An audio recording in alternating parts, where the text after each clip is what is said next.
Hello, BookTube, and it's Sunday afternoon here, and I thought I'd come to you with a bit of a sort of surprise announcement. I've now have gone over 300 subscribers, which has been a big surprise to me.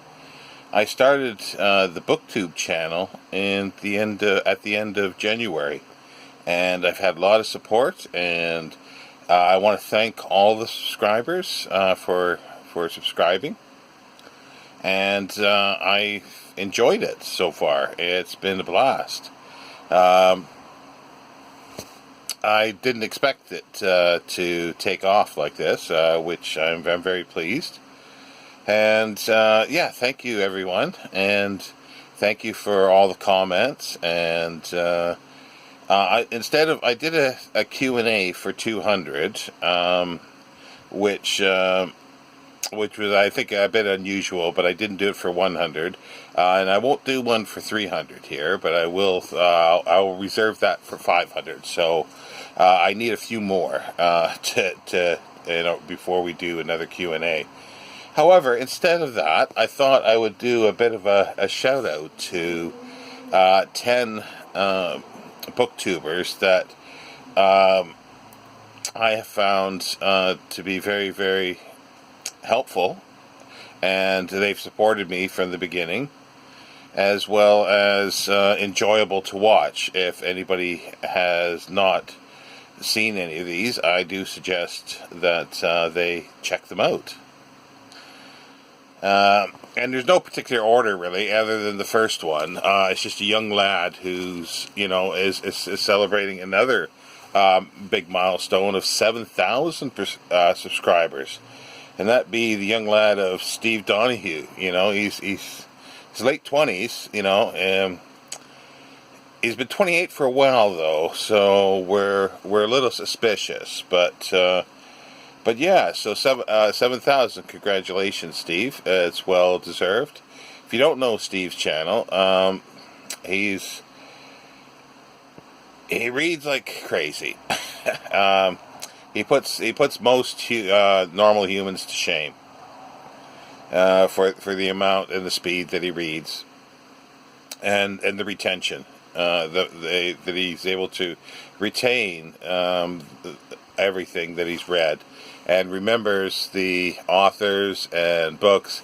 And I struggle what I read this morning at times. So, but that's what happens, Steve, when you get a bit older. When you're late 20s, memory is just like that. We don't always see eye to eye on things. I argue with him, and mostly argue on the screen, to the screen with this, and sometimes disagree in comments a little bit. But it's only natural.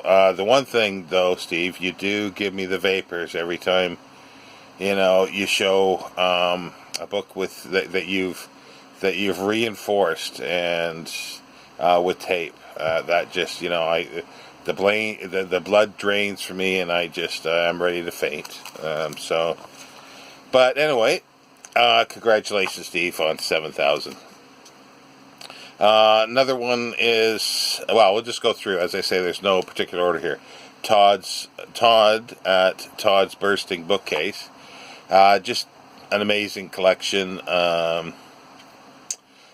He's continually doing his shelf tour, which I think, like a few of us, will never end. And yeah, just a huge array of nonfiction. And I particularly enjoy Todd's because he has an interest in African, and especially South African Zulu, and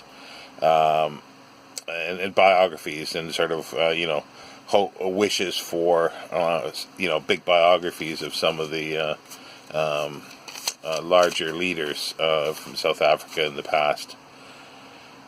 But yeah, check out his channel. I will leave links to all these in the description. And then we've got John David, who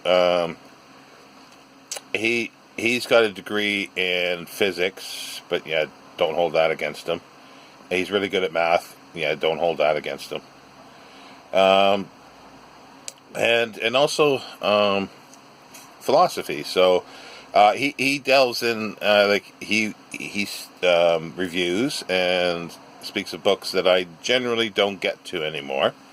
Especially anything to do with the hard sciences. It's that I don't really. So it's a nice glimpse into other books and other thoughts, and I enjoy that very much.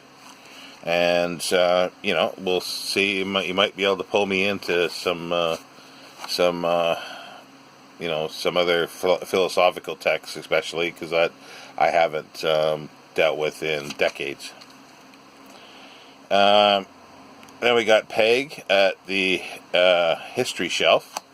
Again, just a huge array of history, with a big emphasis on North American history, or American history, but with spreading out by the looks of it to more European as well.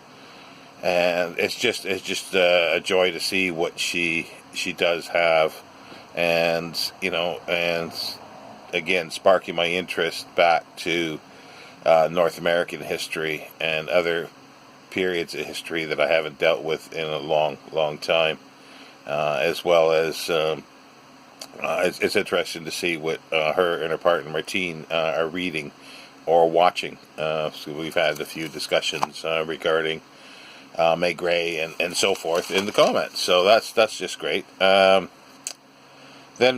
Jason at Byways and Bookland, another just a fantastic collection into areas that I have interests in, but have rarely delved into, or haven't delved into for a long time. Esoteric religions, the Crusades is a big one, and Siege, and yeah, it's just, and in the ephemera that he shows is just fantastic. So it's just, yeah. So I really enjoy that, and as I say, there's a lot of crossover interests, and I get to see material that I normally would not see in my general running of days. Andrew B. and very scholarly, very scholarly books and academic books, heavy into bibliography, which I really enjoy, and we've had some good discussions in the note and comments. His interest is slightly before my main interest. His big interest in Jacobean literature and before the Renaissance literature, which mine is a bit.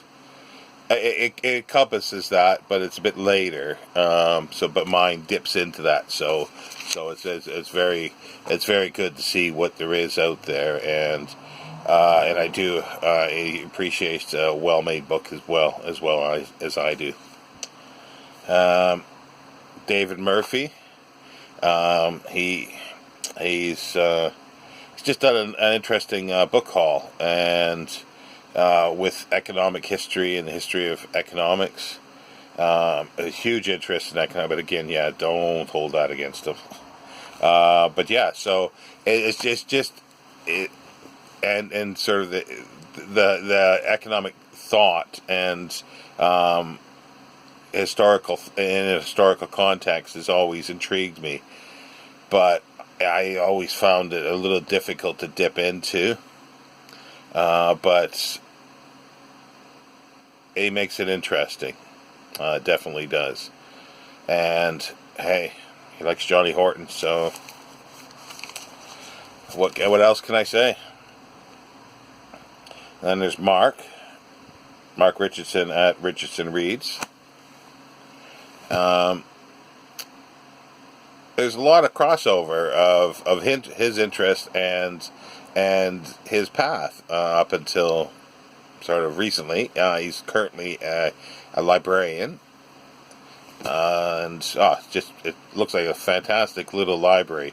It just puts to shame the library that I have here, which is many, many times the size, which I can never really go in and find anything of interest, and I would find lots of interest on his shelves.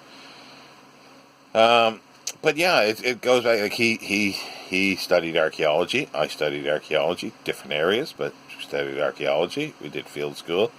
We had large archaeology libraries. I did too. Yeah, we both did, and now gone, and sort of I pine after every so often, and so does he, I think. And as well as huge science fiction fan, early science fiction, and having just dozens or hundreds, and I used to have hundreds and thousands of the science fiction digest magazines and pulp magazines, all sorts of. And Steve Donoghue is another devotee of the early science fiction as well, which is really great. But yeah, so that's I find that very interesting. And let's see, Amy at the Dusty Bookshelf, and the range that she reads is just amazing. It's not daunted by sort of subjects. If it piques your interest, pull something off the shelf. At least this is the impression I get.